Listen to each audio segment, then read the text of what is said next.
ನಮಸ್ಕಾರ ವೀಕ್ಷಕರೇ. ಕ್ರೋಧಿನಾಮ ಸಂವತ್ಸರ ಉತ್ತರಾಯಣ ಗ್ರೀಷ್ಮ ಋತು ಜ್ಯೇಷ್ಠ ಬಹುಳ ತದಿಗೆಯಿಂದ ನವಮಿಯವರೆಗೆ. ಈ ವಾರದ ಚಂದ್ರನ ಸಂಚಾರ ಪೂರ್ವಾಷಾಢ ನಕ್ಷತ್ರದಿಂದ ರೇವತಿವರೆಗೆ ಪ್ರತಿ ವಾರ ಆರಂಭವಾಗುತ್ತಿದ್ದಂತೆ ಪ್ರತಿಯೊಬ್ಬರಿಗೂ ಈ ವಾರ ಹೇಗಿರುತ್ತದೆ ಎನ್ನುವ ಬಗ್ಗೆ ತಿಳಿದುಕೊಳ್ಳಲು ಕುತೂಹಲವಿರುತ್ತದೆ. ಜೂನ್ 23ರಿಂದ ಜೂನ್ 29ರವರೆಗೆ ಹೊಸ ಯೋಜನೆಗಳು, ಶಿಕ್ಷಣ, ವಿದೇಶ ಪ್ರವಾಸ, ಹಣಕಾಸು, ಆಸ್ತಿ ಅಂತಸ್ತು ವಿಚಾರದಲ್ಲಿ ಎಲ್ಲಾ 12 ರಾಶಿಗಳ ಭವಿಷ್ಯ ಹೇಗಿದೆ ಎನ್ನುವುದರ ಬಗ್ಗೆ ವಿಸ್ತಾರವಾಗಿ ತಿಳಿಯೋಣ.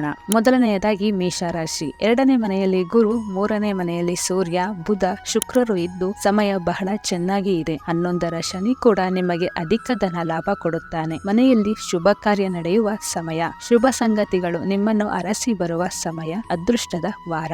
2ನೇಯದಾಗಿ ವೃಷಭ ರಾಶಿ. ಆದರೆ ಲಾಭ ಸ್ಥಾನದ ರಾಹು ಅನಿರೀಕ್ಷಿತ ಹಣ ಕೊಡಿಸುತ್ತಾನೆ. 2ನೇ ಮನೆಯಲ್ಲಿ ಸೂರ್ಯ, ಶುಕ್ರ, ಬುಧ ಕುಟುಂಬದಲ್ಲಿ ಸಂತೋಷ, ಸೌಖ್ಯಗಳನ್ನು ಹೆಚ್ಚಿಸುತ್ತಾರೆ. ಮನಸ್ಸಿಗೆ ಮುದ ನೀಡುವಂತೆ ನಿರಾಳವಾಗುವಂತ ಸಂಗತಿಗಳು ನಿಮ್ಮ ಅರಿವಿಗೆ ಬರುತ್ತದೆ. ಈಗ ನಿಮ್ಮ ರಾಶಿಯಲ್ಲೇ ಗುರು ಶುಭ ಕಾರ್ಯಕ್ಕೆ ಖರ್ಚು ಮಾಡಿಸುತ್ತಾನೆ. 3ನೇಯದಾಗಿ ಮಿಥುನ ರಾಶಿ. ಈ ವಾರ ಪೂರ್ತಿ ನಿಮ್ಮ ರಾಶಿಯಲ್ಲೇ ಬುಧ, ಶುಕ್ರ, ಸೂರ್ಯ ಇರುತ್ತಾರೆ. ಇದೊಂದು ರಾಜಯೋಗ, ಬಹಳ ಅದೃಷ್ಟ ತರುತ್ತದೆ.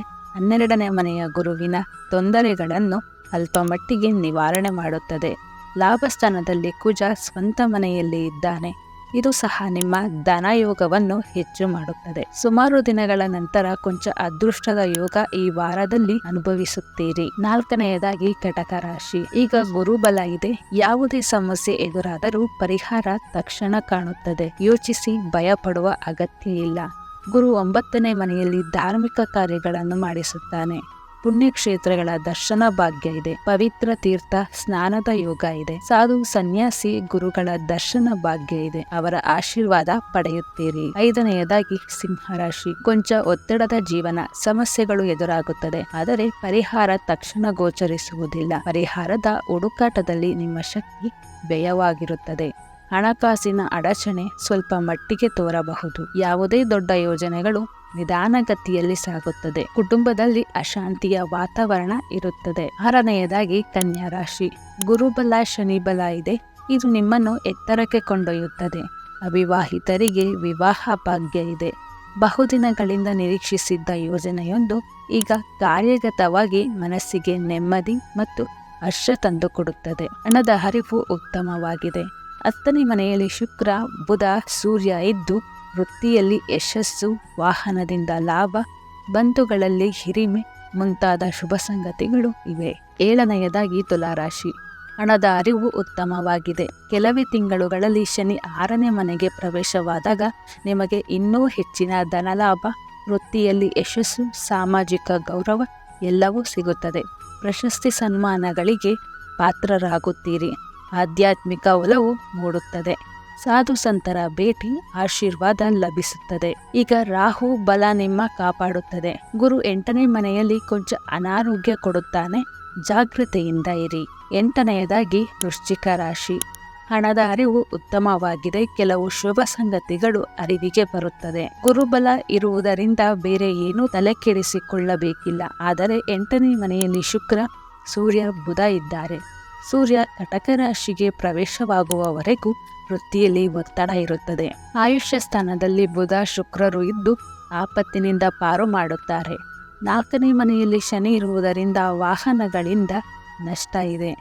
5ನೇ ಮನೆಯಲ್ಲಿ ರಾಹು ಇರುವುದರಿಂದ ಗಂಡು ಮಕ್ಕಳು ಇರುವವರಿಗೆ ಕೊಂಚ ಮನಸ್ತಾಪ ಬರಬಹುದು. ಅಭಿಪ್ರಾಯ ಭೇದ ಕಂಡುಬರುತ್ತದೆ. 9ನೇಯದಾಗಿ ಧನಸ್ಸು ರಾಶಿ.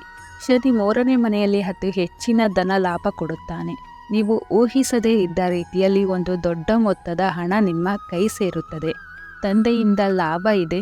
ತವರಿನಿಂದ ಸಹಾಯ ಇದೆ. 3ನೇ ಮನೆಯ ಶನಿ ನಿಮ್ಮ ಜೀವನದ ಅಡೆತಡೆಗಳನ್ನು ದೂರ ಮಾಡುತ್ತಾನೆ. ಷಷ್ಠದಲ್ಲಿ ಗುರು ಇರುವುದರಿಂದ ಮಾನಸಿಕ ಚಿಂತೆ ಇರುತ್ತದೆ. ನಂಬಿಕೆ ದ್ರೋಹ, ಅಪಮಾನ ಮೊದಲಾದ ಕಹಿ ಅನುಭವ ಆಗುತ್ತದೆ. 10ನೇಯದಾಗಿ ಮಕರ ರಾಶಿ. ಈಗ ರಾಹುಬಲ, ಗುರುಬಲ ಇದ್ದು ನಿಮಗೆ ಒತ್ತಾಸೆ ನೀಡುತ್ತದೆ. ಹಣದ ಅರಿವು ಸ್ವಲ್ಪ ಸ್ವಲ್ಪವಾಗಿ ಸುಧಾರಿಸುತ್ತದೆ. ಕೆಲವು ಹೊಸ ಅವಕಾಶಗಳು ನಿಮ್ಮನ್ನು ಹುಡುಕಿ ಬರಬಹುದು. ಹಣ ಸಂಪಾದನೆಯ ಹೊಸ ಯೋಜನೆಗಳು ನಿಮಗೆ ಹೊಳೆಯುತ್ತದೆ. ಮನೆಯಲ್ಲಿ ಮಂಗಳ ಕಾರ್ಯದ ವಾತಾವರಣ ಇರುತ್ತದೆ. ವಿವಾಹ ಕೂಡಿ ಬರುತ್ತದೆ. ಮನಸ್ಸಿಗೆ ಮುದ ನೀಡುವ ಸಂಗತಿಗಳು ನಿಮಗೆ ಗೋಚರಿಸುವ ಅವಕಾಶಗಳು ಇವೆ. 11ನೆಯದಾಗಿ ಕುಂಭರಾಶಿ. ಈಗ 5ನೇ ಮನೆಯಲ್ಲಿ ಶುಕ್ರ, ಬುಧ, ಸೂರ್ಯ ಇರುವುದು ನಿಮಗೆ ಈಗ ಸ್ವಲ್ಪ ಮಟ್ಟಿಗೆ ಸಹಾಯವಾಗುತ್ತದೆ. ಗುರುಬಲ ಇಲ್ಲವಾದರೂ ಕೆಲವು ಯೋಗಗಳು ನಿಮ್ಮನ್ನು ಕಾಪಾಡುತ್ತದೆ. ಸಾಲ ತೀರಿಸಲು ಅನುಕೂಲ ಒದಗಿ ಬರುತ್ತದೆ. ಕೆಲವೇ ತಿಂಗಳಲ್ಲಿ ಶನಿ ನಿಮ್ಮ ರಾಶಿ ಬಿಟ್ಟು ಮುಂದಕ್ಕೆ ಹೋದಾಗ ನಿಮಗೆ ಇನ್ನಷ್ಟು ಶುಭ ಫಲಗಳು ಸಿಗುತ್ತದೆ. 12ನೆಯದಾಗಿ ಹಾಗೂ ಕೊನೆಯದಾಗಿ ಮೀನರಾಶಿ. ಈಗ ಗಂಭೀರ ಸಮಯವಾಗಿದ್ದರೂ ಶುಕ್ರ, ಬುಧ 4ನೇ ಮನೆಯಲ್ಲಿ ಇದ್ದಾರೆ. ಒಡವೆ, ವಸ್ತ್ರ ಖರೀದಿ, ವಾಹನ ಖರೀದಿ ಮೊದಲಾದ ಶುಭ ಸಂಗತಿಗಳು ಜರುಗುತ್ತವೆ. ವಾಹನದಿಂದ ಲಾಭ ಇದೆ. ಮನೆಯಲ್ಲಿ ಕೊಂಚ ಅಶಾಂತಿಯ ವಾತಾವರಣ ಇರುತ್ತದೆ. ಇದನ್ನು ದೇವರ ಧ್ಯಾನ, ಪೂಜೆಯಿಂದ ನೀವೇ ಸಂಭಾಳಿಸಬಹುದು. ಯಾರಿಗೂ ಸಾಲ ಕೊಡಬೇಡಿ, ವಸೂಲಾಗುವುದು ಕಷ್ಟ. ನಿಮ್ಮ ಕೆಲಸ ಪ್ರಾಮಾಣಿಕವಾಗಿ ಮಾಡಿ, ಫಲಾಫಲ ದೇವರಿಗೆ ಬಿಡಿ. ಇದಿಷ್ಟು ಮಾಹಿತಿಯು ಜೂನ್ 23ರಿಂದ ಜೂನ್ 29ರವರೆಗಿನ ವಾರ ಭವಿಷ್ಯವಾಗಿದೆ. ಇನ್ನಷ್ಟು ಮಾಹಿತಿಯಾಗಿ ಡೆಮೋಕ್ರಸಿ ನ್ಯೂಸ್ಗೆ ಲೈಕ್ ಮಾಡಿ, ಶೇರ್ ಮಾಡಿ, ಸಬ್ಸ್ಕ್ರೈಬ್ ಮಾಡಿ ಮತ್ತು ಪಕ್ಕದಲ್ಲಿರುವ ಬೆಲ್ ಬಟನನ್ನು ತಪ್ಪದೇ ಕ್ಲಿಕ್ ಮಾಡಿ. ಧನ್ಯವಾದಗಳು.